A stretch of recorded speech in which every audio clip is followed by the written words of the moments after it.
Good evening, everyone. Welcome to our weekly Torah class of learning and inspiration and inspiring. We always like to start off with giving because how we give, that's how Hashem will give to us. So please give generously so Hashem, God, will give generously to us as well. So I'm going to put a couple of coins in the tzedakah box. Tonight's program, we're dedicating it to the Lubavitcher Rebbe's birthday, which was on Sunday. Matzah Shabbos and Sunday, Yud Aleph Nisan, the 11th of Nisan.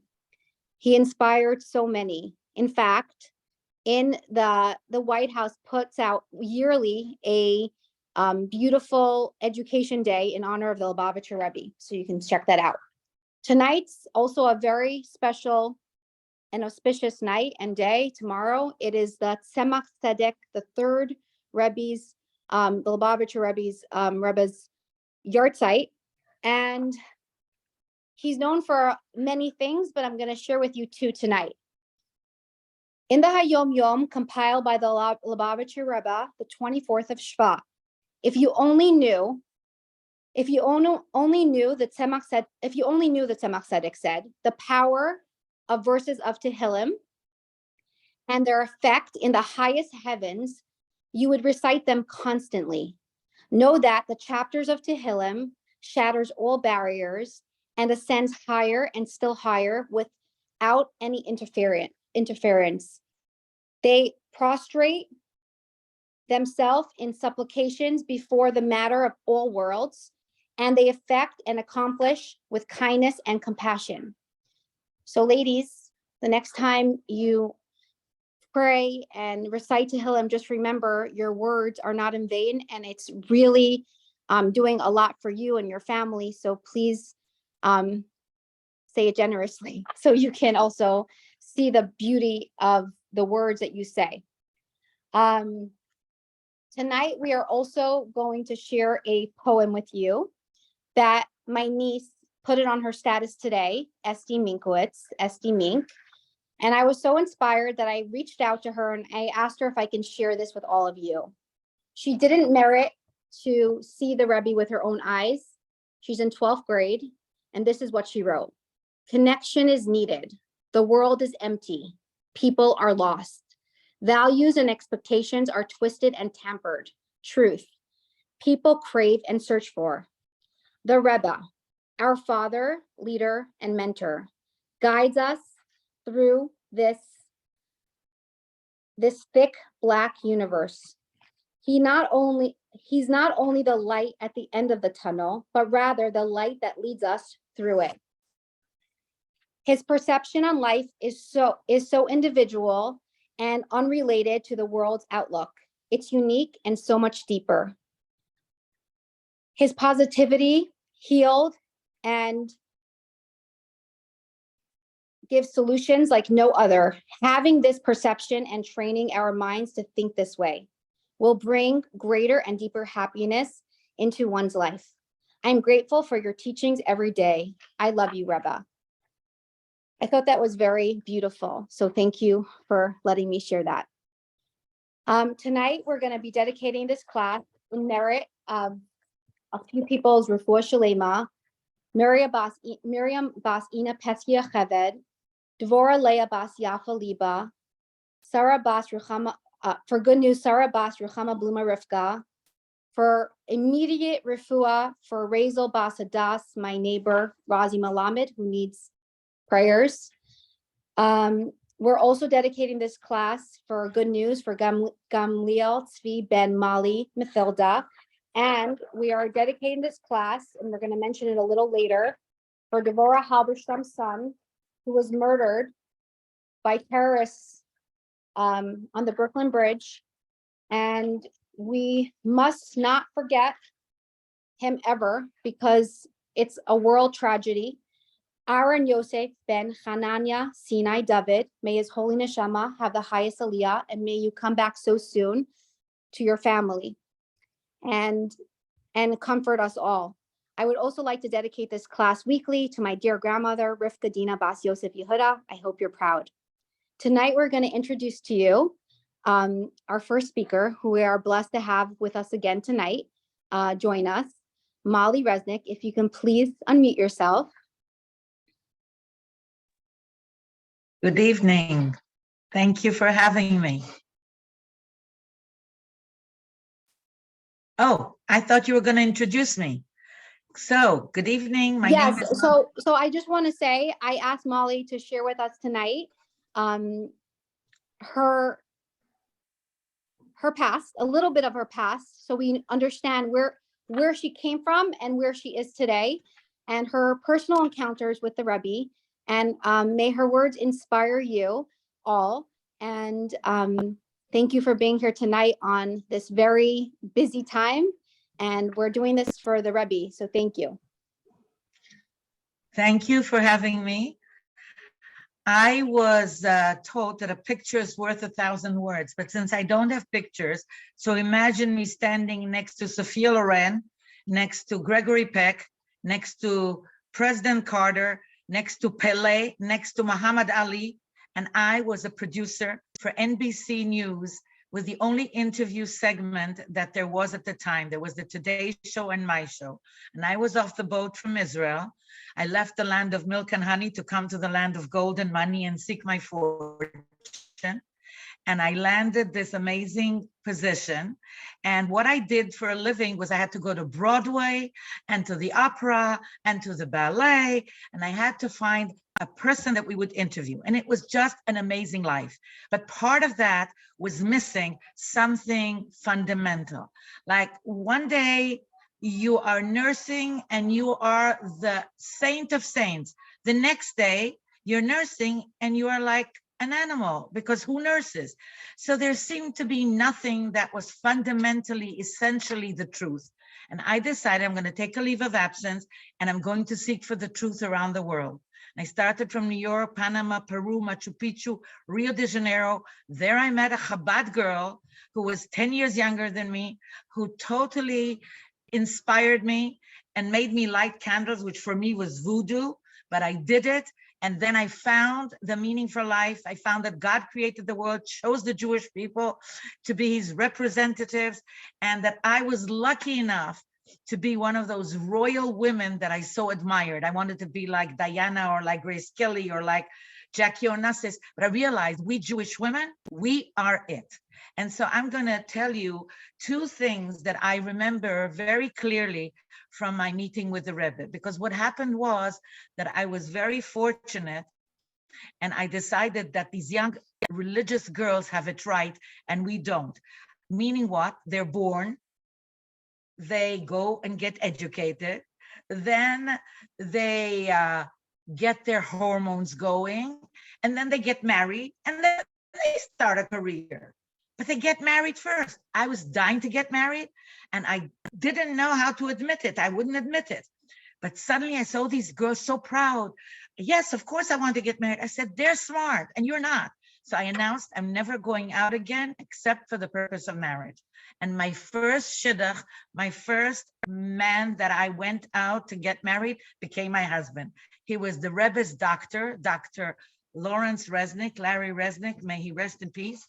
And I was just the most fortunate person in the world. But as I was going out with him, I said to him, listen, I want to interview the Rebbe. So you please and go and tell the Rebbe that I want to interview him. And my husband was a very charming, wonderful, kind man. He said, of course. And when he came back, I said, so what did the Rebbe say?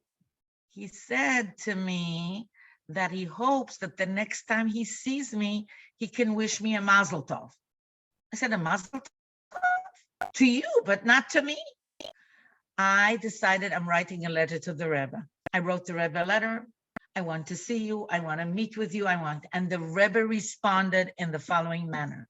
She is right in saying that every side deserves their own answer. Let her contact the secretariat about her desire to see me face to face, panim el panim, about making the right appointment. I will mention it on my father-in-law's grave. I will mention it on the Tzion. And I was so excited. I told you the Rebbe would see me. I get dressed in the most presentable way possible. Navy gabardine suit, yellow silk canary blouse, pearls, patent leather Ferragamo shoes, an alligator bag in which I inserted a voice-activated tape recorder. That was in the time of the tape recorder. This was 1979. And I walk into the Rebbe, and the Rebbe looks at me and he says, "Do you always dress like this?" "What's wrong with what I'm wearing?" I asked the Rebbe. "Now you came to see me. I want to make sure you always look like this." 43 years ago, the Rebbe looked at me and gave me my mission for life. He told me, "You are a Jewish princess. You have to look like one. You have to dress like one. You have to represent one." And this is what has been my guiding light throughout those years. I'm involved in promoting modesty. I teach about it. I inspire about it. And I believe that it is the greatest gift that God gave the Jewish woman. She's a princess and she has to look like one. And that has stayed with me all my life. It is a gift that I got from the Rebbe from the first moment I met him. Now I'll share with you another story. And that is many years later. I already had 2 boys. And actually it was quite only a few months before the Rebbetzin passed away. I called her up and I said, "I would really love to come and visit you." And she's such a gracious hostess, of course.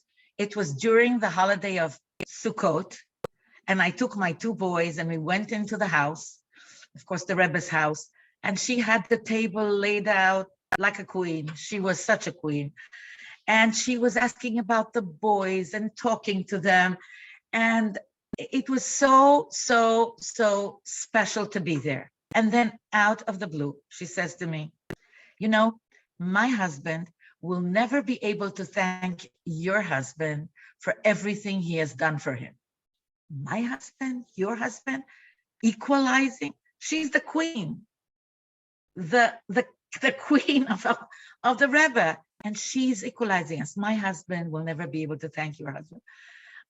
I was, of course, very touched and moved. The next day, it was Hoshana Rabbah, when the Rebbe used to give lekach, which is honey cake, to people who walked by.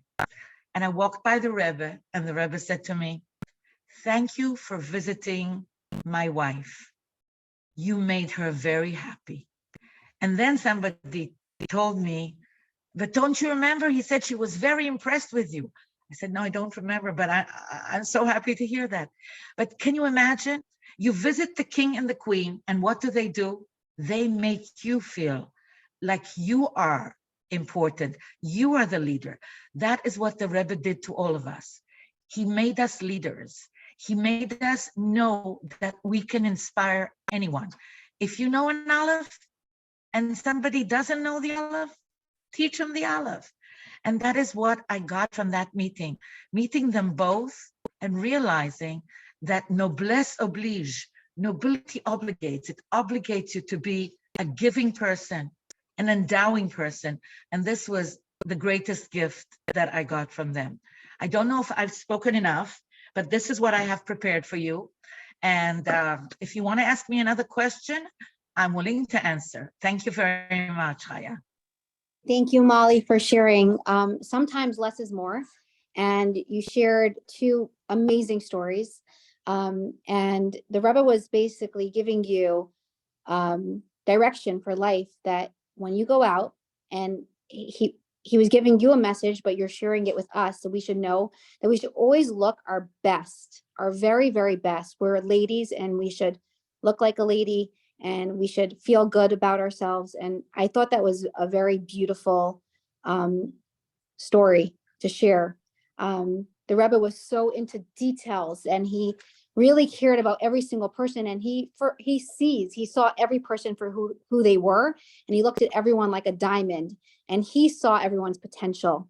So Molly, I'm giving you a blessing. You should continue to inspire others like the Rebbe inspired you, and to be a light to other people, anyone that you meet.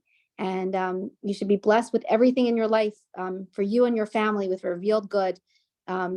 And we should merit to see the Mashiach very soon, and see the Rebbe again very soon. So thank you.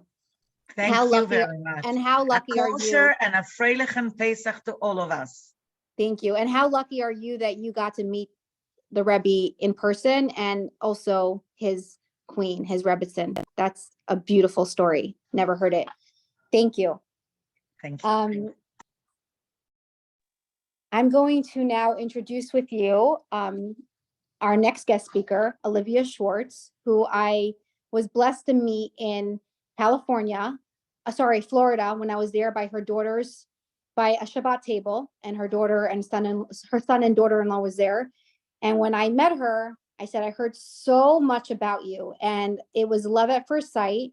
And she just, you'll all meet her, so you'll see what I saw. But she's going to share with you tonight her encounters and her thoughts, and share with you how she knows the Rebbe and with all of us. So thank you so much for sharing with us tonight your personal story. Thank you, Chaya. And I just have to give a hug to Molly. And really, thank you. It's an honor that you asked me. I almost never say no to you. So,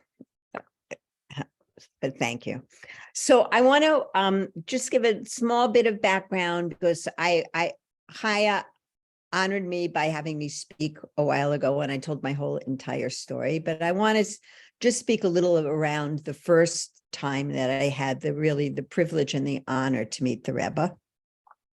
It was in 1977, and I had been living in Israel, and I had been studying at a yeshiva, a wonderful yeshiva there, but it was not Hasidic at all. In fact, almost the opposite.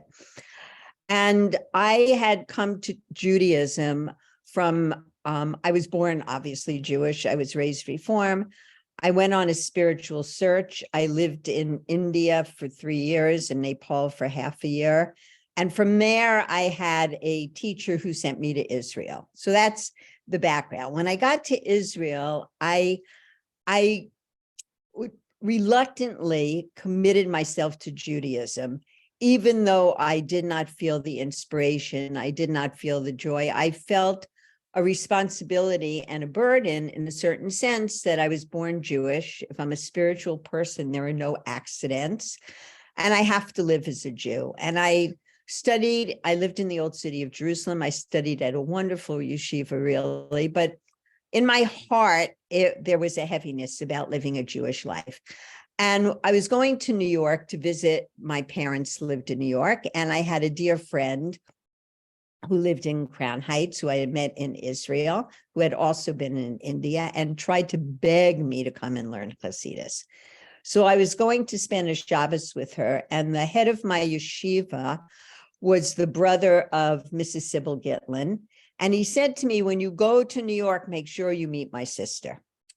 So I called her up. I came to New York. It was the Shabbos of the Spring Women's Convention. It used to be the only women's convention, and it was held before Shavuos. And Mrs. Gitlin on Shabbos took me and put me right in the front row to see the Rebbe. It was something that was beyond my Jewish experience. And that Sunday, the Rebbe was speaking to all the women that were gathered at the convention. The women were downstairs where the Rebbe used to farbrengen for the men, and he was going to speak to the women. And before we went down there, Mrs. Gitlin came up to me, and 3 other friends. We had all come from the diaspora yeshiva together for that weekend. We happened to all be in New York that weekend. And she said she can put us on the list to go by the Rebbe because we were from out of town, and any out of town guests were able to pass by the Rebbe. And she said, but you can't speak to the Rebbe. You have to give him a kvittel, you have to give him a note, but you can go by the Rebbe. So I didn't really know I knew what a guru was, but I really didn't know what a Rebbe was. I knew what a Rosh Yeshiva was. And one of the 4 of us from my yeshiva that were going by the Rebbe was from a Ger Hasidic family. Her parents were Ger. She was raised religious, and she just liked us. And we were together a lot. And she said to me, when you get an opportunity to talk to a Rebbe, you should always talk to a Rebbe. Like, don't just give him a note. I mean, she also didn't know who the Rebbe was. She had the Ger Rebbe, but she said, take the opportunity. So there's a lot to the story, and there was a lot of intensity that I started to feel as I was waiting in line and getting closer and closer to the Rebbe. I felt a tremendous energy shift. And when I came to the Rebbe, I said to the Rebbe, I asked him a question, and I had been studying in Israel with some great teachers, and here was the question that we were learning about, and I asked the Rebbe the question. I said, how does a person come to do complete tshuva? Tshuva, the word tshuva means return to who your soul really is. And the Rebbe looked at me and he said, I believe there's a Shulchan Aruch, a code of Jewish law in English. You should learn it every day, and you should come to do tshuva with joy and inspiration. And I walked away and I just like burst into tears, and that was it for me. That was that joy and inspiration through learning Chassidus came into my life. That's all I can say. It wasn't there before. And the blessing that the Rebbe gave me has continued still to this day. And I do feel joy in being a shluch of the Rebbe, and I feel inspiration from you, all the people I meet, and the people that you're like turning on the lights for. So that is one of my personal encounters with the Rebbe. And I just want to share something I learned from the Rebbe that really had a very big impact on my life. So I run women's spiritual spa retreats in deserts where there's mineral water. And I was running a retreat in Desert Hot Springs. And the year was, I think it was 2008. It was the year when there was the big recession in the United States. And many years before that, I had started a spa retreat for the women of Hebron. I have my Hebron drinking cup. I'm very attached to Hebron. And I had been in Hebron when there was a tremendous amount of shooting. And I just felt the women needed a vacation. And from that retreat that started with 6 women, I built it up to about 72 women, all only paid for by donations from my friends. That was it. No other way to pay for it. Only friends of mine covered it. And that year, many, many people were having a very hard time. And before I ran my retreat for the Americans in the desert, I was thinking of canceling it. I was thinking of not booking rooms for this coming year because I didn't know if I would have the money. It looked like no one was going to support it. And when I came to the retreat in Desert Hot Springs, an old friend of mine had come from Arizona, and she had been the first time we had been together in Hebron, which was in 1974 together. And she said, tell a story about Hebron. So I told a story about Sarah Nachshon, one of my dearest friends. I told a story about her. And then when I finished, I said to the women at my retreat, I have a retreat for women in Israel. And this year I was thinking of canceling it. But right before I came here to this retreat, I pictured the Rebbe. And I pictured the Rebbe saying, go forward. You never want to go backwards, go forward. When you can't go under something, go over it, take a leap. And so I called the woman who organized the rooms at the hotel in Israel, in En Gedi. And usually I took a certain number and I increased that number by 3.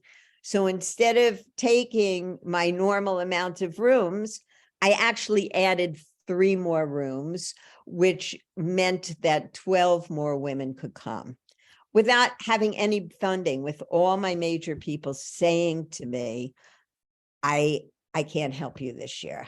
But I just pictured the Rebbe and I just took the leap and made the commitment. And I was saying, I So I told everybody at the retreat. At the end, when, we got up, it was a woman came over to me. It was her first time there. She was from Connecticut. And she said to me, "How much does the retreat cost you?" And I said, "It costs something like $20,000, something like that." And she said, "I'm going to give you half." And she told me that her mother had been in a nursing home, and there was something that they sued the nursing home over. And she and her family came into a sum of money, and she wanted to use it for something positive. And she said it would mean so much. And from that experience, choosing to take the Rebbe's advice and go forward and even add, immediately, a few days later, the fruits were right there. And it was a beautiful retreat that year, as we do it. Hopefully we will do it again this year. But I just want to say, it's not just meeting the Rebbe. It's, it's the lessons from the Rebbe, and the meeting of the Rebbe was the push to bring something spectacular into my life. But I see that there's so many ways to connect to the Rebbe, and to take the teachings of the Rebbe and what he gives us and what he encourages us to go forward in our life is such a gift. And that is why, Chaya, I always like to say yes to you. So anyway, thank you. Thank you so much for asking me to speak. Thank you, Olivia, it was an honor to have you. And we shared in the past, if you can just let us know, there's a book that was put out of your husband's life. What is it called? So we can. It's called I Love When That Happens. And it's basically a book of my husband, along with two other rabbis, were the first Chabad campus rabbis and the first Chabad house anywhere in the world. And now there's like 4,000. So it's a little bit of the beginning and experiences in the excitement of bringing Jews back to their own souls. Soon to be followed by my book. It's a great, great book. I recommend you guys to buy it or read it or borrow it. I have it. I loved it. It's just, you'll see on the cover, it's just pure happiness and it's contagious. So please consider purchasing it. This is not for anything, but it wasn't in plan to mention it. Just for inspiration. And I can't wait for your book, Olivia, because you have such a unique story that you shared some of it with us. And when it is out, we'll share more of your story with everyone. So I'm going to put in the chat box for you all to see a link to the book that you can check it out if you'd like, read about it, listen, audio, but it's really great. Your husband's neshama should have the highest aliyah, and we should see him so soon with the coming of Mashiach. And keep inspiring, keep moving, keep doing, because you're doing really good work. And I hope one day I'll get to join one of your amazing retreats as well. So sounds amazing. Thank you, Olivia. You're on a different time zone, so thank you for being here. Really appreciate it. Our next guest speaker that we have with us tonight, I'm so grateful for her coming on Erev Pesach again, because it's really not an easy time, especially those that are making Pesach from scratch. And she is definitely doing that. And she took time to join us again tonight because she shared in the beginning of our class when we just started about 2.5 years ago, an amazing miracle story. And on the flyer, you'll see a picture of Hana Goldie, Neparstick, and her mom, her beautiful mom, Mrs. Talashevsky. And she has a story. And I was just very inspired by some of what I heard about it. And I asked her to please make an exception tonight, even though it's out of her comfort zone, to do this Erev Pesach and share with us these two stories so we can be inspired. I love learning through stories. So Hana Goldie, I'm so thankful to her as well. She's such a big supporter of the class and she keeps rooting me on every week. So thank you for that. You give me encouragement. And I feel very blessed to have you in my life. So if you can please unmute yourself. Just press the unmute button. I'm going to ask you to unmute. Give me one moment while give me a second.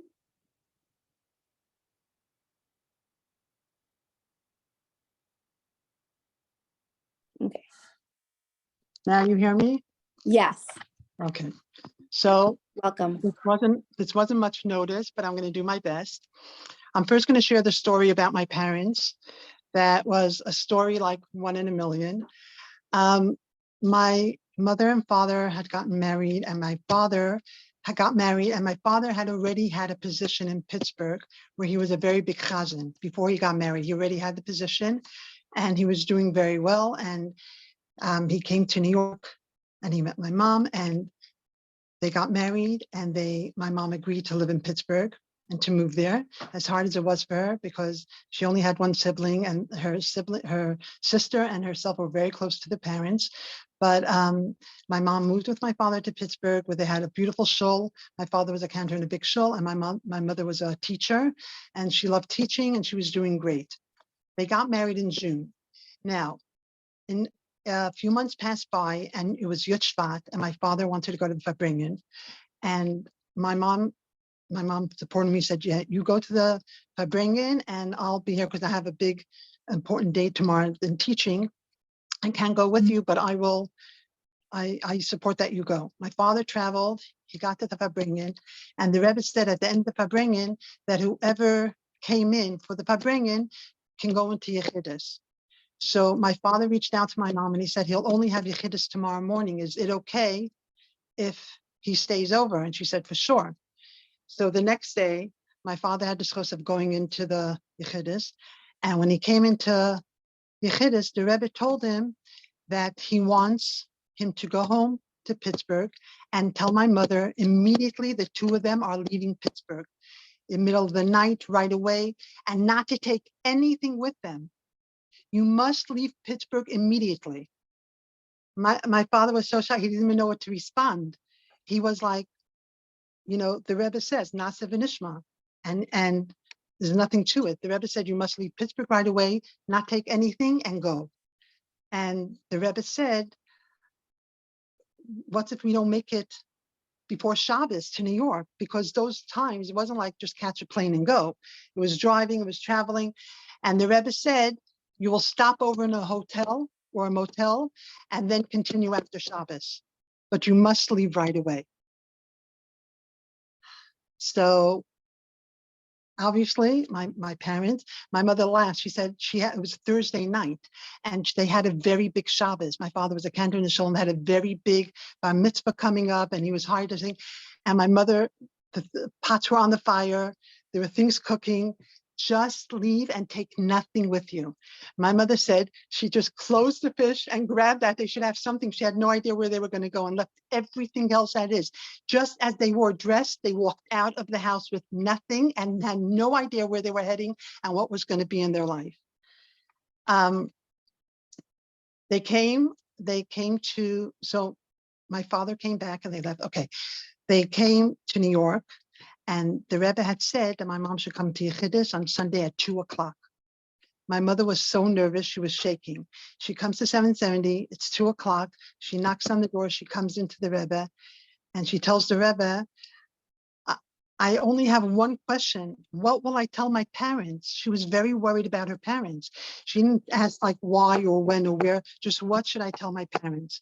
And the Rebbe said, tell your parents that the Rebbe said it's better for you and your husband in New York.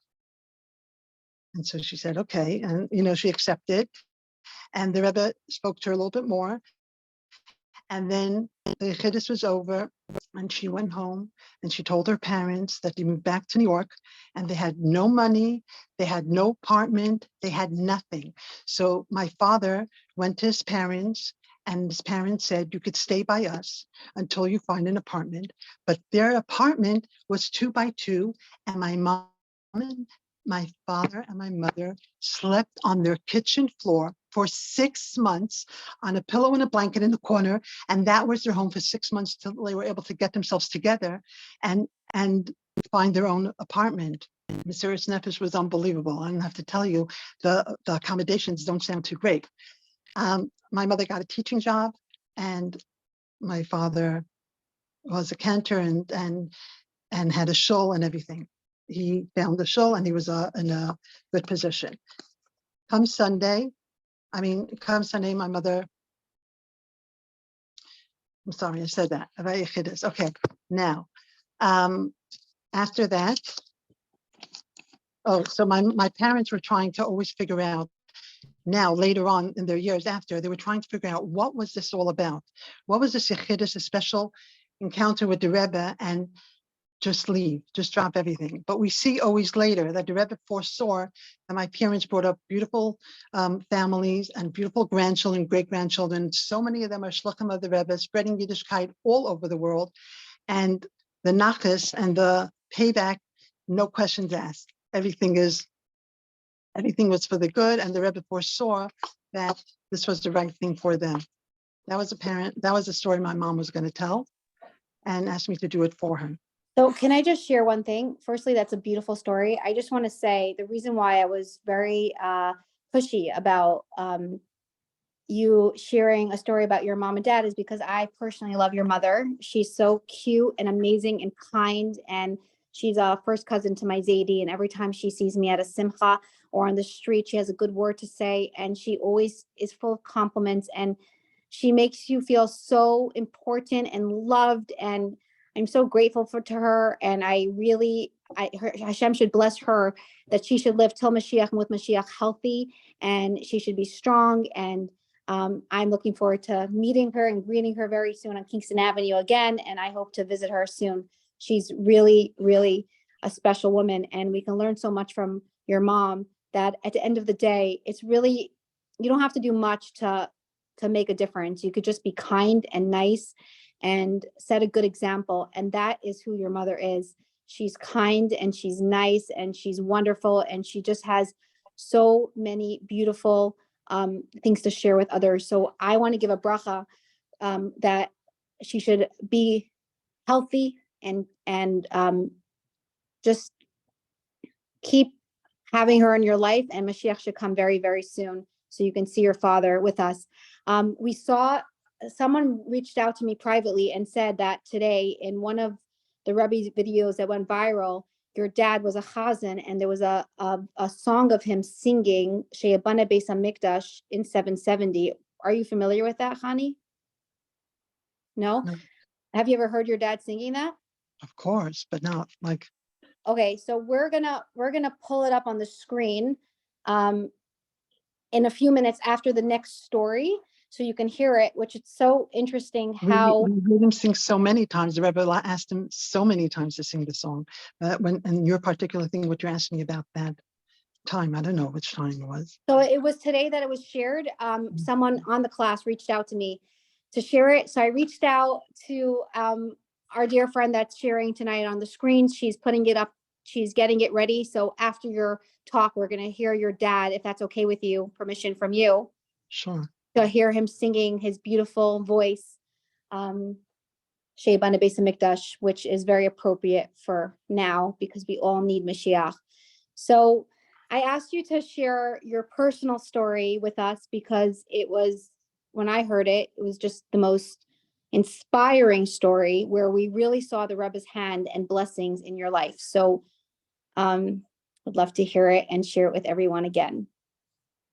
Okay. This takes us back 27 years ago.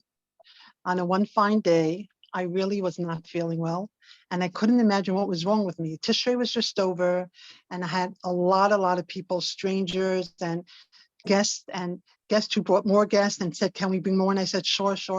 And before I knew it, my house was really full of guests, all different kinds of people, all walks of life. I had no idea, half of them, who they were.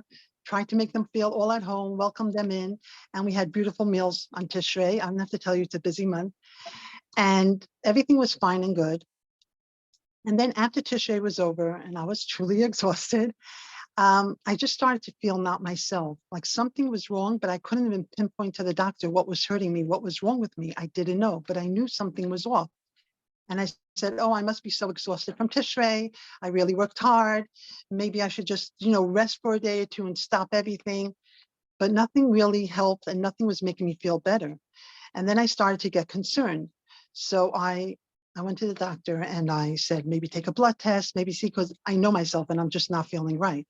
So that's what happened. Dr. Rosen took a blood test and I had to wait a day or two.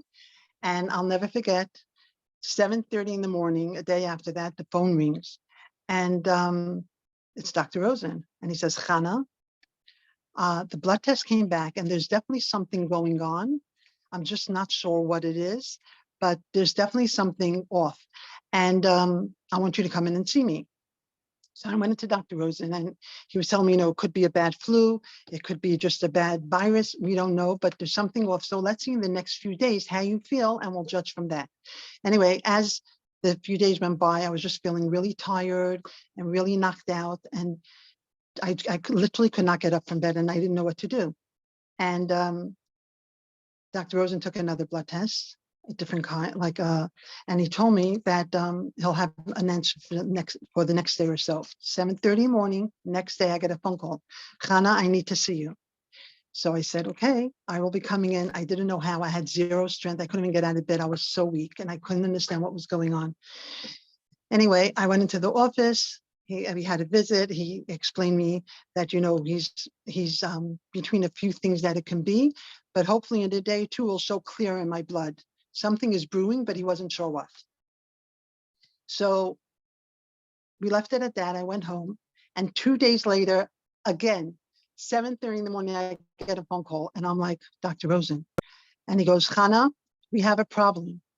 I said, what? He goes, you're pregnant. I said, really? Tells me yes. And that we need to discuss because you're really not feeling well. There's something going on and you're pregnant and I'm worried. So if in case I wasn't worried or scared before, this really topped it.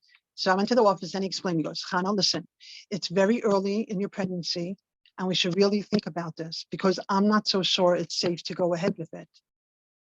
And I'm thinking to myself,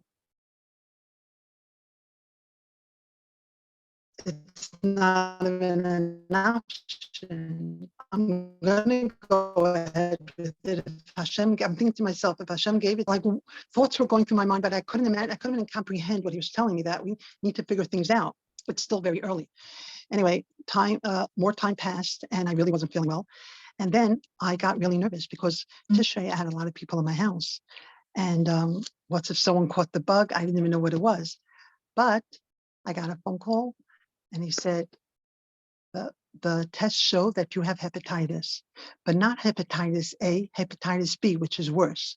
So we really need you to figure out, first of all, to contact the people to get the shot. You have to get a hepatitis shot. You have to contact the people to get the shot as well, because they were all in your surroundings and it's very, very catchy. I'm thinking to myself, I wouldn't even have a clue who to start to call. I don't know these Israelis. I don't know who was in my house. My house was open and people were just coming. I wouldn't even know who to contact to get the needle to not be contagious. So I spread the word to 1 or 2 guests who I knew, and that was really the best I could do. But before I knew it, I was so weak and I was so tired in bed, I literally could not lift my head. And we had to see what we were going to do. Like, what can make me feel better? Okay, time goes on and Dr. Rosen calls me to come back into the office and he says, you know, Hana, you're pregnant and it's 4 months and it's your last chance to listen to what I'm saying. I don't think you should go ahead with the pregnancy. And I'm like, the decision is made and I am going to go ahead with it. And I remembered that I had a letter from the Rebbe that said, we should hear good news. We should hear good news through good health. And when I remembered that, it clicked to me that this baby is going to be fine. The Rebbe already pre-saw and pre-gave me the bracha that I'm going to have a baby that's going to be fine. Hana However, Goldie, could you just tell us when you got that blessing? When the Rebbe? 27 years ago. Wow. So I had no idea. I didn't put 2 and 2 together, but then I realized, oh my God, the doctors really are nervous about this. And Dr. Rosen told me, go to your OBG, your OBG doctor, right? And discuss it with him. When I came in and I told him everything, he goes, it's not a conversation. You are going to have to do an abortion unless you want to deal with the consequences. I said, there's no consequences and I'm not doing an abortion. It's not even a conversation. He goes, you know what? I'm going to give you time to think about this because I don't think you're being realistic. And I told him, I appreciate that. I hear you. And my decision in my head is pretty much made. And me and my husband decided we're going to go ahead with this. Anyway, I'm going to fast forward. Every month I had to go for a checkup because that's what you do. And every month the same thing. Chana, I'm telling you, it's a mistake. Please reconsider it. I said, nothing doing. We're Hashem, we're going to have this baby and it's going to be fine. It came to the 5th month and he told me, this is your last chance. After the 5th month, there's no abortion and you must decide immediately. I said, my decision is made together with my husband and we're going ahead with it. Okay, I don't have to tell you, I'm still human. And that night I was like pacing the floors and I'm thinking to myself, Rebbe, I know you're with me. I know the bracha's with me. I'm going to be fine. It's going to be amazing. Okay, it comes closer. The pregnancy goes. It comes time to go to the hospital and give birth. I didn't know what hit me. I came to the hospital and they take me into the room and there was a team of doctors around me as if I would be giving birth to I don't know what. They were all so curious to see after hepatitis B carrying a full pregnancy. They were convinced something was going to be extremely wrong. And they were all like, for their studies, they were all standing there with clipboards all around the bed. And my husband's behind the curtain and I'm going to be giving birth. Okay, the labor goes as smooth as possible and it comes time to give birth. And Baruch Hashem, I had a baby.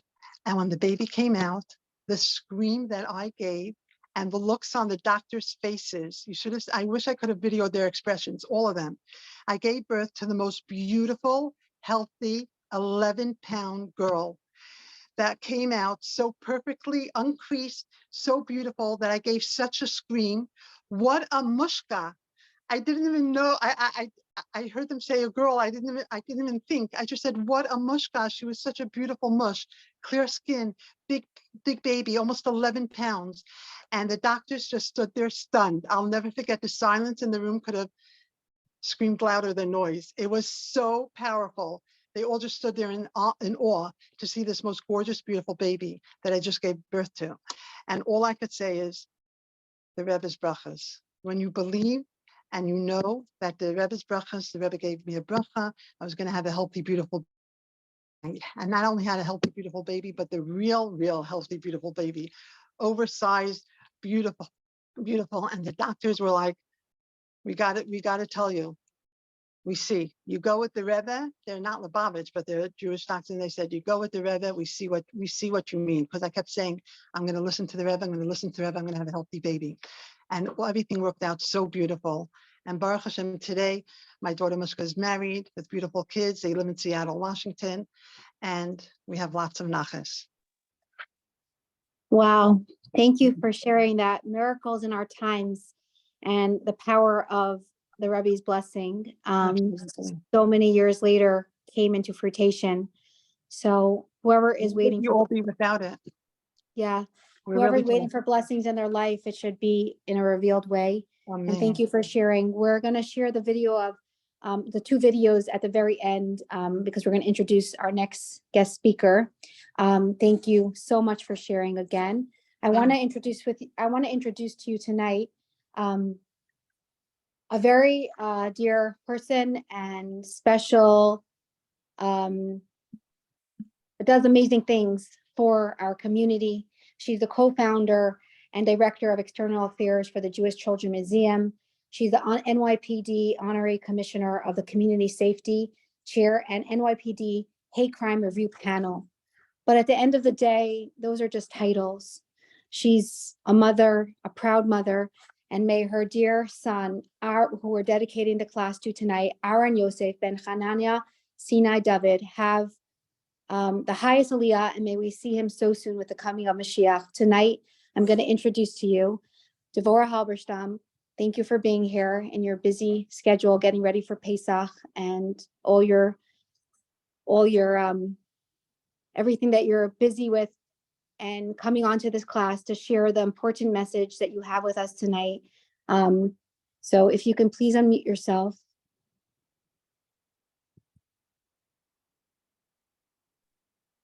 Okay, I'm on. You're on. I You look just see if funny. I'm not good on this. Do I You're have great. to You look lift it great. higher? I You don't look know great. what. Do you see me? Look, give me a I thumbs up. see you. Do you see Perfect. me? I see you. Yes. Welcome, welcome. Hi, Chaya. So good to be with you again. It's my pleasure to join on your program tonight. I didn't hear. I'm assuming I'm the last speaker on. Am I It's an correct? honor to have I you. almost missed it. I actually just ran in. I just came Thank from a you. meeting. So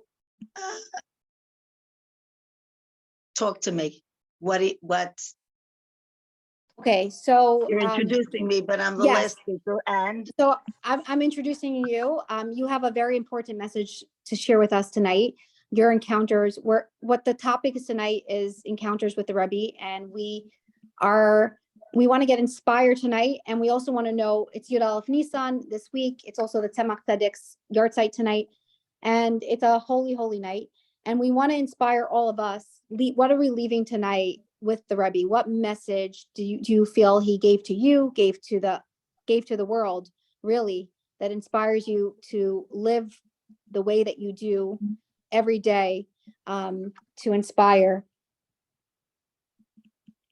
Chaya, I think when you called me, asked me if I would speak about the story of Pesach, that it actually happened with my particular family. So I don't know if you want to go there. There is a lot more to be said in a message for Pesach that I think I'd love to leave us with, because maybe I should begin with that by saying really that the story of Pesach is also the story of Moshe Rabbeinu, and where he rose up and he became the leader of the Jewish people. And it was him that we needed as an intermediary that God chose to reach out to the people, and he took us out of Egypt. And I think that that message of leadership that I think we need to take from that is that, first of all, on a personal basis, of course, on the level of, for many of us, the Rebbe was the leader, our Moshe Rabbeinu, in the sense of the leader of our generation, who taught us how to live, who taught us how to live our lives, how to raise our children, etc. And we still go to the Rebbe, where we pray that the Rebbe should be an intermediary for us to speak to Hashem. Having said that, I think on a very personal level, I think the lesson here is also what the Rebbe would always teach us, is that people need to choose a mashpia in their life. And they need to, because I'd love to leave people. I didn't hear any of your speakers before me. I don't know. I'm just saying that to me, and I think it's important that every person has their own person that they look up to, that they talk to, that is able to lead them in a certain sense of when they don't know what to do and where to go, and somebody who they can choose to be their mashpia. The Rebbe discussed this talked about this many times, and I think it was a lesson the Rebbe left for us. But I think the story of Pesach kind of teaches us that, in the story of Moshe Rabbeinu, that we all need to have on our own level, to have somebody that, whoever it may be, a man, a woman, a Rebbe, a teacher, who they could help them make decisions in their life. Certainly we write to the Rebbe even now, whether it's when we go to the Rebbe at the OL and we pray to the Rebbe, but sometimes because I don't know who's on this program, and I know we all have challenges in our life. And I think, I'm almost saying, well, you're discussing that before. I just want a message to be sent out there to people who are on this call. And my gut feeling is telling me that's what I need to say. So I feel like I need to share with that, and then I'll go into the story. But so before I forget, this goes back many years ago. It was when the Rebbe's wife passed, when the Rebbetzin passed, it was in 1988 to be exact. And Ari's father, my children's father, would be anybody that worked on the Rebbe in the Rebbe's home or his staff in his office after mincha time. That means they would go to shul, let's say, when Pesach came in and people would go to shul, and between mincha and Ma'ariv, the Rebbe would give out matzahs, whole matzahs, which was unusual because when the Rebbe would give out matzahs that everybody would get, the Rebbe would stand for hours and hours and hours and hours online, beginning with the days before Pesach, and they would go by the Rebbe, and every person would get a piece of matzah the Rebbe would give, big or small or whatever it was, and people would make their requests. So they asked the Rebbe for a bracha, and the Rebbe, of course, the Rebbe would always give a bracha to people. You're talking about thousands and thousands and thousands of people who would come by just to get the matzah from the Rebbe. But what was unique about anybody who worked for the Rebbe, who actually worked, and my children's father worked in the Rebbe's house, so he used to get every single, between Mincha and Ma'ariv, the Rebbe, they used to pass by the Rebbe would give a whole matzah. And I actually could remember that we used to eat by my father at the Siddharim, and the Rebbe would ask, where are you eating? And he would always send my father as well a whole matzah. So the year that the Rebbetzin died, which was 1988, and the Rebbe passed in 1994. So in 1988, the Rebbetzin had died, Chaf Bei Shvat, which is 2 months before Pesach. No, 4 months, Shvat, Adar, Nisan, Nisan. So it was like 2 months, 2.5 months before. And of course, in my, to my family, it's maybe hard for people. I don't talk much about this. In fact, I almost never discuss this. It's very hard to get me to say anything about what, my experiences or our family's experience in the Rebbe's home. But this story is public knowledge. And, but of course, everybody tells the story a little differently. But since I'm a witness to history and this happened to us, so, you're hearing it first person. And so I could, we were very concerned about the Rebbe as a family because we were so close to the Rebbe's home, both to the Rebbetzin and the Rebbe, and Ari's father would, cook all the Rebbe's food for Pesach, and we used to make the gefilte fish by the Rebbetzins recipe. I mean, this was it was a dynamic. Pesach was a dynamic, and we were, I was really heartbroken, along with, of course, the whole Lubavitch community and all of us in the community and everybody that were Chassidim all over the world, about the Rebbe being alone on Pesach. And so I turned to my son Ari, who would go with his father to get the matzahs between Mincha and Ma'ariv, and I said, Ari, and my son Ari was a very, very humble boy. When I say he was humble to a fault, although he was anybody that knew him, he was very with the program, but when it came to the Rebbe, he was more than just a soldier. He would literally tremble when he would go by the Rebbe. And what I asked him to do was quite difficult for him. And I remember before he left the house, I said, Ari, you must invite the Rebbe to our Seder. You tell him that I asked him to come, and we were inviting him. And Ari was just looking at me, ma. But he if I asked him, he was going to do it, and he agreed that he would do it. And so when he passed the Rebbe, he said, my mother is inviting you to come to our house for the Seder. We don't want you to be alone. And the Rebbe turned to Ari, he said, thank you very much. And please tell your mother, thank you very much. He said, but I will not be alone. He said, I will be with my father-in-law. The father-in-law had passed. This is his wife's father, who was the Frierdiker Rebbe, the Rebbe before the Rebbe. And and then as Ari was passing by, the Rebbe called him back and he said again, and remember, please, with a big smile on his face, to tell you, Mother, I said, thank you very much. So that's the story, of course, but of course the message is that we are not alone, and that the Rebbe was telling us that he not only was he not alone, but we're all not alone. And me and you talked about that. And I think that is a very strong message, you know. I said one thing before, but because people may feel lonely, doesn't mean that they're alone.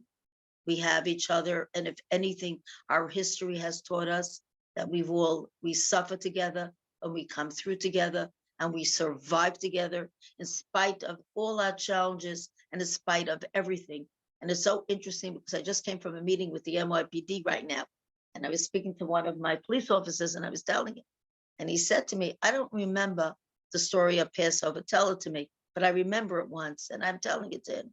He said, isn't it about passing over the doors? And I said, I said, you know, the first Passover that my son, many Passovers, even now, but I said to him, how difficult, and how having Ari, my firstborn child, taken, who died right before Pesach.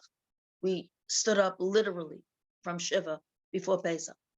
And I could remember the agony and the intense suffering, which I still have. Pesach is a difficult yontif for me. So first yontif I had after Ari passed. And it just, and while I'm telling this police officer, I felt like it was almost like he was making me repeat the story for myself. Because when he said to me, wasn't it about the Jews and the blood on the door and passing over the Jews' door? I go, well, God didn't pass over my door. I go, he stopped at my door and he took my firstborn son. So for me, it makes it even stronger. But nevertheless, whoever's on that's listening to this, we all have our challenges and we all have deep suffering that we go through. But you know what? We're not alone. We don't have answers. We will never get the answers in this world until Mashiach comes. We don't know what they are, but we need to lean on each other and we need to lean on our Rebbe, who made us many promises, who for me has been a very strong, this has given me a lot of strength over the years and kept me going. But it's not only the Rebbe, it's also, you know, each other, our community, our history. The Jews have gone through, I'm just one person in our very long history. And people should know, everybody goes through challenges. Nobody should suffer the challenge that I've had or that I live through each and every day. You don't get over what I live through. You just, it's constant. You're never free from it. You're not free in your sleep and you're not free when you're up and awake. But nevertheless, sometimes I say survival is a challenge for some of us. However, we do have things that we're up against in life, smaller and bigger and whatever it is. Life is just not easy, you know. This is life. But again, when we know that we're not alone, it's just, it's strong. And you mentioned about the museum that I was co-founder of, and that we're building one, the founders exhibit on the 5th floor, that will be Ari's exhibit. And one of the main things, and that will be the thread that will be that will go along. It takes us through the war, through anti-Semitism, through the history of the Jewish people, from the Crusades on through. And this is the first of its kind anywhere in the world. Of course, the Holocaust will be incorporated in it, but there are many, many, many different parts. We have communism. We had the Spanish Inquisition. There are so many things that the Jews have been through. Again, and we had Baba Yar. We had so many things that Jews have suffered through in history. But one of the pieces of what I'm putting in there is Jewish response to anti-Semitism. And to me, that is critical to who we are as a people, the leaning on each other. I said where they tried, the one thing that we did each and every time, after they tried to wipe us out, each and every time, we not only rebuilt much more What we did was, if you notice, we always had synagogues and community centers. And that speaks to exactly what you just said. Leaning, we're not alone. Jews have learned to stick together and to band together and that's how we survived throughout our entirety. When they talk about, I know because I'm an expert on terrorism and on anti-Semitism, and I'm the chair of the hate crimes. The one thing that I see again and again and again and again, when they go for the Jews, they don't say you, they say the Jews. So they look at every one of us, whether we are a religious Jew in Hasidic garb, we look like a Lubavitcher, we look like our husbands or our children, or we look like, or we're just unaffiliated, without a kippah on the head, with a kippah on the head. I see it again and again and again. They still call us the Jews, always, always. And I spend a lot of my time with many people who still throw us all together. And you know what? That tells me there's a message even to us, because we are one, because God is one, Torah is one, and we're one people. And because we're one, whether we try to cut ourselves off or say, well, I'm not exactly like this type of Jew with that, we are one. It's true we come in different shapes and sizes, but we are one. It's interesting because this probably your audience will find maybe interesting or actually outrageous. I was sitting in I don't normally tell the story, but I was in the FBI office when the story of Bernie Madoff came out. And I was sitting there in the office, and as I'm sitting around with maybe 10 agents, and they said to me, they're all looking at me, and I'm like, why are you all looking at me? And they, should we tell her? Should we tell her? Tell me, just tell me already. And then they break the story of Bernie Madoff to me. The press conference happened within moments after they told it to me. And I actually was so angry when they said it to me, because they looked at me, because Bernie Madoff was a Jew, like I am responsible for Bernie Madoff. It was like an unbelievable eye-opener to me as I'm sitting right there. So that's a lesson in real time, that for any of those people that either try to shy away from who they are, Jewish, it has strengthened my commitment to our people. Yes, we have issues. Yes, we fight among each other. Yes, all of that. But we have to remember Jewish pride is the greatest and most important thing, because if we don't have each other, who do we have? It's not a standalone. We're not an island unto ourselves. And it's significant, that message. It's so significant. That is, we have to take care of each other. We have to stand up for each other, regardless if we have a different opinion about the way we do or we don't do things. It is, I see it more and more each and every day of my life.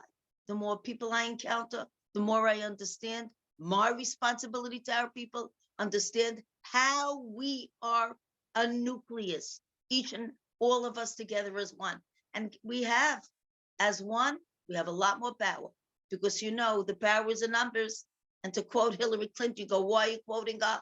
But she would always say it takes a village, because it really takes all of us together to really, stand up and to say, yes, we are the Jews and we're proud. And you are not going to wipe us out. You tried, you continue to try, but we will continue to exist. And it's like I'm building again, the fifth floor of Ari. When I look at it, part of my pride and how I look at it is you tried to kill Ari, and maybe you did, you killed but he's going to live on forever and ever and ever, long after I'm gone. And his message of what he lived and died for is there until eternity. It is never going to go away. And I share that and pass the torch on to each and every one of you who was on this class tonight. Wow, Devorah, thank you. So beautiful, and you should never feel alone.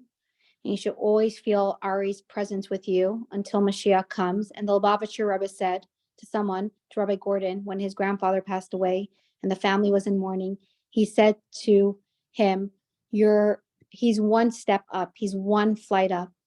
So he should come back down to this flight with Mashiach so soon. And thank you for sharing. And we will honor Ari's memory and keep him in our prayers, and always remember to be Jewish and be it all the way, and not to be afraid to show who you are. And when the Jewish people left Egypt, there were a couple of things that they kept. And one of the 3 things that they kept was they kept their garb and they kept their names. They were proud of their names. So we should be proud of our Jewish names. We should be proud of where we come from, our Jewishness. Exactly. And always remember that at the end of the day, they'll always say, you people, anytime something happens. And I'm like, I said, it wasn't me. And it doesn't matter. At the end of the day, we're representing our brothers and sisters. So when we do, we should make sure that we're making a Kiddush Hashem, and just, say to yourself, if I saw God right now, would he be proud? And if the answer is yes, then do what you're doing. But be a proud Jew, and just let us be the light onto the nations, and continue teaching the 7 Noah laws, and we have the power. So thank you, Devorah, for sharing that beautiful story about the Rebbe. I heard it many times, but not in that version. And the Rebbe basically, I believe, was giving you a message so many years ago that you're never alone. And he said, make sure to tell your mother, thank you. So it was a message to you, like directly to you. And right now, Ari is right by Hashem and the Rebbe. There's no doubt. And he's helping help you do your holy work of being there for the entire Jewish community, not just the Crownites community, but the entire Jewish community. So I want to say thank you on behalf of all the Jewish people and the world for protecting us. And we should never, ever have to call you for that reason, but we should just spread the light and the love. And you should continue to show anyone that you come into contact with who we really are. And you're a representative, and you're doing a very good job. So thank you so much. Thank you, Chaya. You look beautiful, by the way. You're just thank beautiful. you. Your inside shines. I want to tell you who you are I inside shines on the outside. You're amazing. Before we share a video, now that I have you on, I don't want you to leave yet. I'm going to show you a picture of my Bubby and Zadie. If everyone I knew sees them. it. I knew them. They were such a handsome couple. Beautiful people. Wow. Oh Okay, my God. the reason why I'm sharing this picture with you tonight, because I want to share a personal family story about the Rebbe that I heard only 2 years ago. And the reason why I heard it was because the Lubavitcher Rebbe was very involved and wanted all of the women to always refresh on the mitzvah of family purity. And my husband went to our rabbi, and I went to someone that was very learned, and we both learned separately, and we were reviewing the laws. And when he was reviewing the laws, because they say that when you're waiting for blessings, you should be even more careful with all the details. And family purity is for all of us. There's no such thing as, it was written, all the levels, doesn't matter if it's a ladder. So when you're ready, review the laws, if you could, of family purity, Taras HaMishpacha. It protects, it creates things for you, and it's a skula to have healthy, amazing children, which I hope very soon will happen for me. But that's not the point of the story. What I want to share is my husband went, and there was a man, and he shared a story about my Zadie and my grandmother. And he said, it doesn't sound right. It doesn't sound like, my grandfather was a chassid of the Rebbe. And like Devorah said, her story, people shared the story, but not all the details was shared. You heard it firsthand tonight. So my uncle called my aunt, Rebbe Chani Lipsker from Bell Harbor, Florida. And he said, what is the story? It doesn't sound right, because it didn't make him sound, she's like, oh, I'll tell you the story. When my grandmother came to the United States, she was rushed to the hospital. She had a kidney problem. And they said, we have to do an emergency surgery, or else your wife can die. And my Zadie looked at the surgeon, and he said, I will be right back. And he said, where are you going? He thought he was crazy. I'm going to be back in about, it was in the city. I'm going to ask the Lubavitcher Rebbe for a blessing, and I'll be back. Don't do anything until I'm back. I don't get consent. And the doctors were really upset at him, and they were belittling him, and they said, you are responsible if your grandmother dies tonight. And he said, I'm taking full responsibility. And he took a cab to 770, and he waited till after the mincha prayer.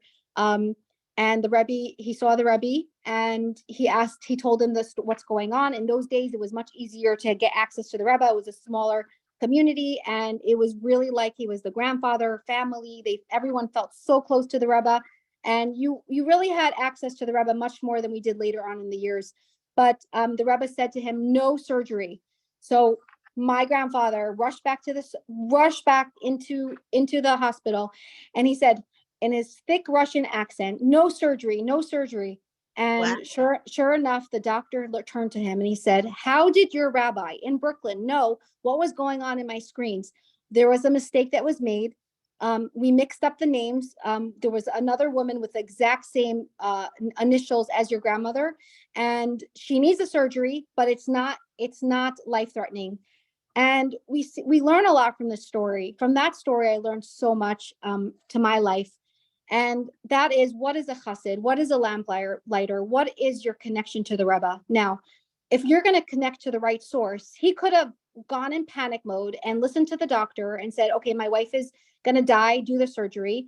Or I'm going to go ask my rabbi, my Rebbe, who is so closest to Hashem, and he has intuition, and he's going to tell me what to do, and what he does, I'm going to listen. And my grandfather went with that route, even though he was belittled by the doctors, and they looked at him like that silly man who's literally abusing his wife and not allowing her to have the surgery.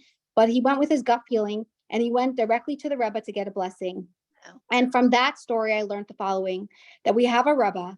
And our Rebbe is not just my Rebbe, it's our Rebbe, and he's there for all of us. And he said, if you connect to me, I'm going to connect to you.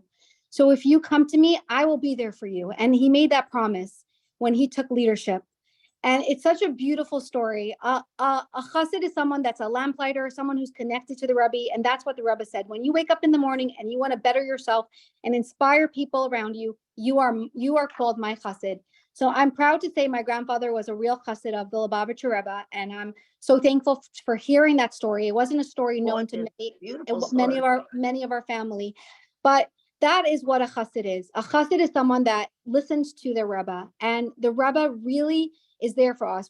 We heard from our dear speaker earlier how she was told by a doctor to abort her baby, but 27 years earlier, the Rebbe said, you will have healthy children. And she remembered that, and she didn't abort her baby. And today she has a beautiful baby, which whoever missed the recording, the stories earlier, I'll send you the recording.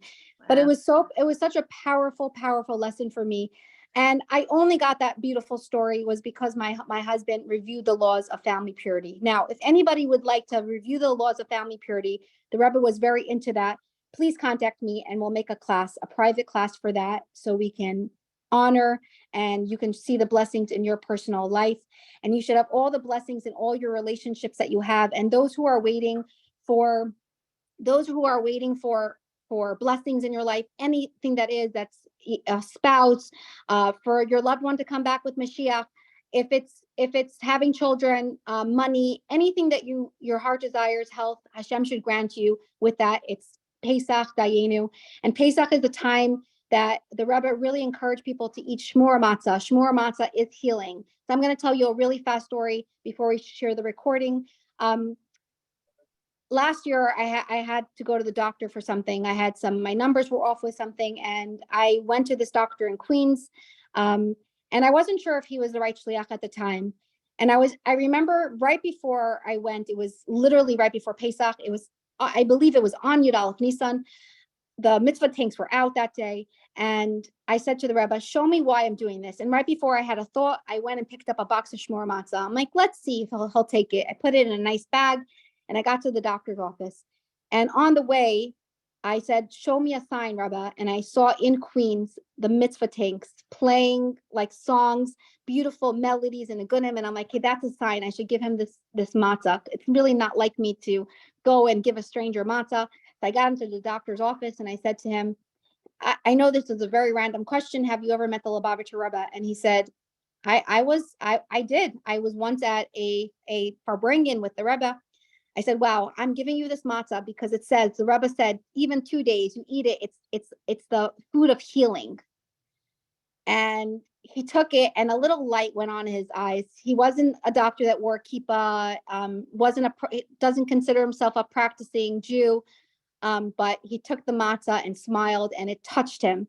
And I was like, I don't know where this is going to go, but I just know that I did what I had to do. And ladies, tonight, if you know anyone that needs shmor matzah, or if you need shmor matzah, or if you need a seder, please, you could reach out to me so I can connect you to your local Chabad or local shuls, but tap into this beautiful celebration. We should celebrate Dayenu enough. We should celebrate together with, we should meet together, this class in person with the coming of Mashiach now. We're going to conclude with a beautiful, beautiful video that it's a little bit long, but it's really beautiful. So if you're able to stay on, please do, of our amazing Rebbe that gave us the gift to the world. So here goes. And ladies, I just want to say we had 73 ladies on tonight. It's a year of Hakel gathering. So please take what you learned tonight with your families and share the beautiful message of Pesach. Besteht in dem, die alle Möglichkeiten, die der Ewigste hat gegeben, den bestimmten Menschen, ein Mann oder eine Frau, nutzt sie es in der vollsten Maß und nutzt sie es in dem Efen, was am besten für sich und für andere. Late 60s. I was a shaliach to the United States of America on behalf of the Jewish Agency. I had found chinuch important in my life, but it's not the job for a Jewish boy. And I had accepted a position for my return to Israel to run a new startup business. And then I was asked if I would accompany a person of very, very major importance in Israel on a visit to visit the Rebbe. We arrive at 770 Eastern Parkway. The gentleman I'm with is taken in to see the Rebbe. And he comes out and he says to me, the Rebbe asks to speak to you. I walked into the Rebbe's office. There was an ahava in his eyes. He took my hand, held my hand, both of his hands, and he said to me, Avrum bleibt in Chinuch. Alle Birzene, als die Neshome soll jede sein Lemata zu dem Minien, zu die Balsami-Mitzwe, und an anderen Neshome ist jede Lemata und lebt auf, wie der Maimer Abal Shem Tov 70, 80 Jahre, zu liebeinander Mitzwe oder zu liebeinander Piyut. Und als eine Tonne Idee hat moi, kann sein Ados zu lieber der Piyule ist hergekommen dolle Mata, aber seine ganze 70, 80 Jahre und alle übrigen Jahre in seinen Toffel, wie sehe. How he knew that earlier that week I had signed a contract to leave education, I have absolutely no idea. But the way in which this was done, the warmth with which the Rebbe's very presence touched you, made me cancel the contract that I'd signed.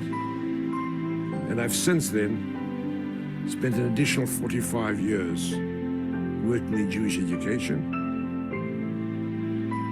throughout the Jewish world, working with tens of thousands of young people every year, and eventually becoming the international head of Hillel.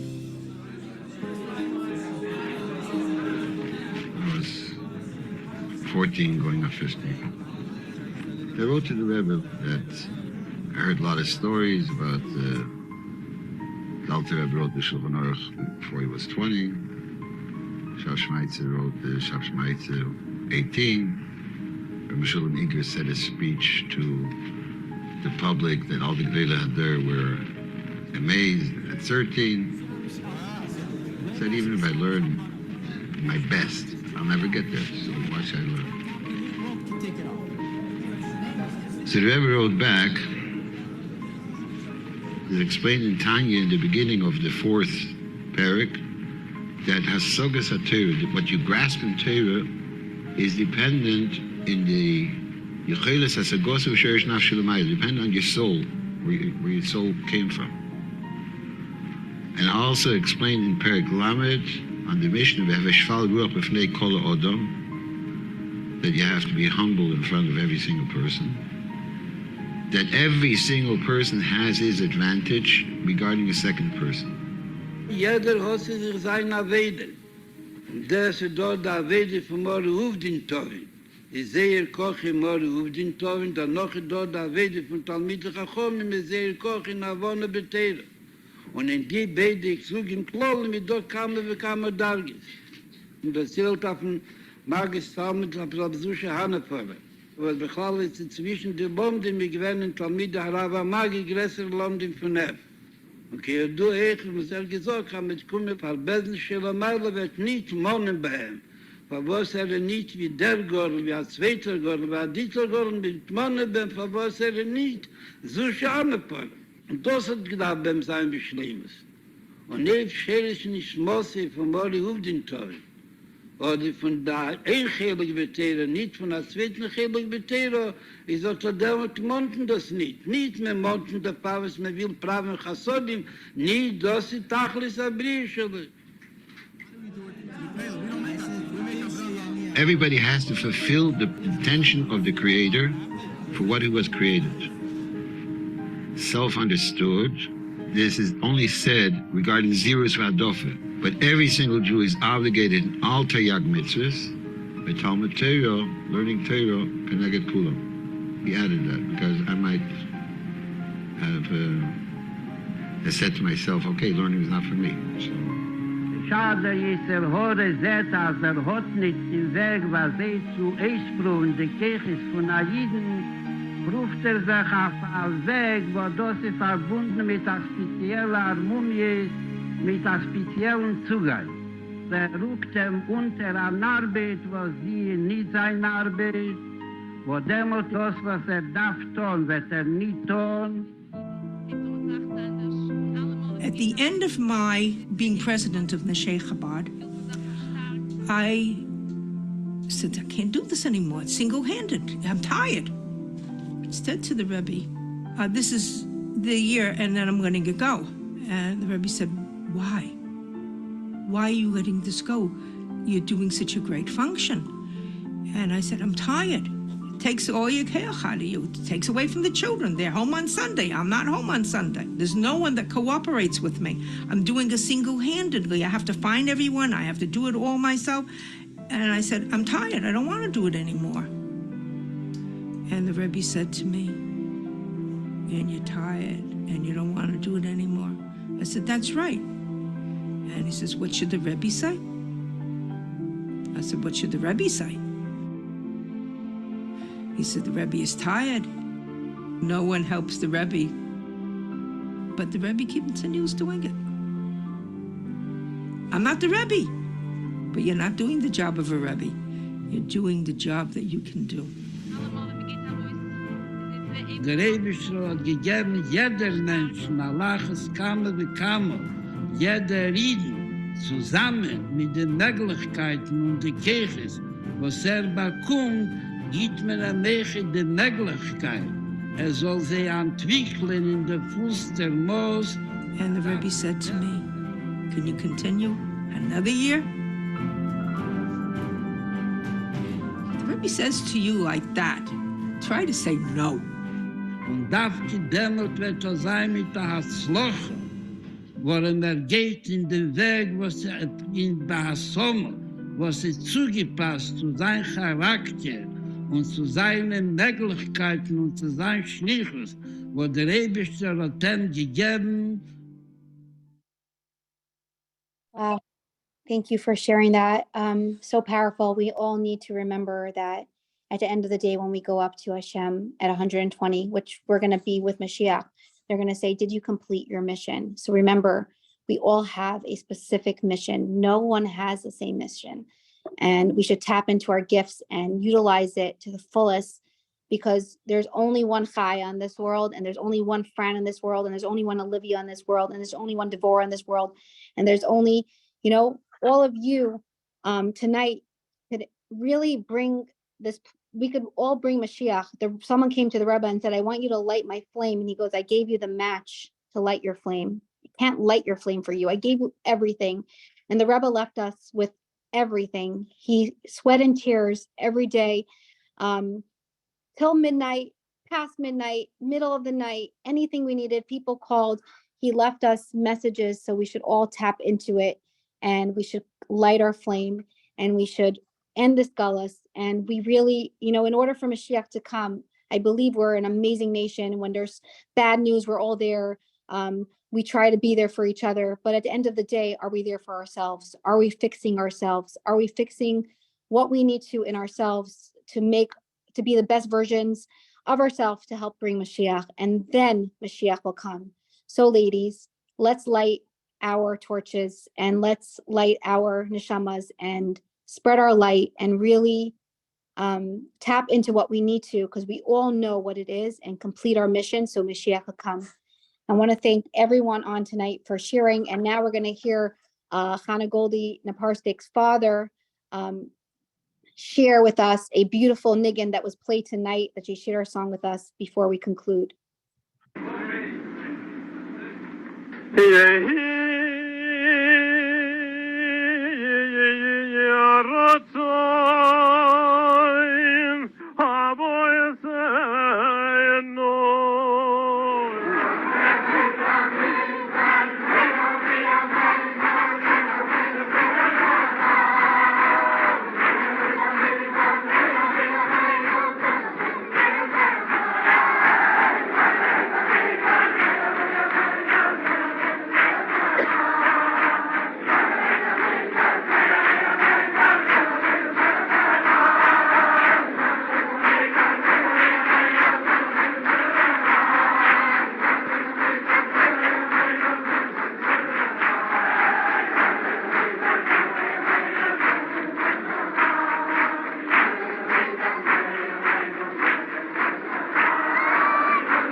Wow. So how appropriate is it tonight?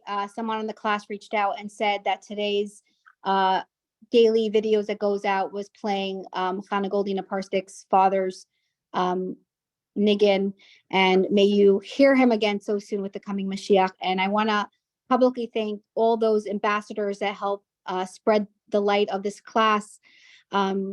It's incredible what you all do. So thank you. For those of you, you know who you are. And I wrote into the Rebbe, and I'm continuing to write to the Rebbe. If you are an ambassador, if you want to be a future ambassador, please reach out to us. If you haven't subscribed to our YouTube channel, please do.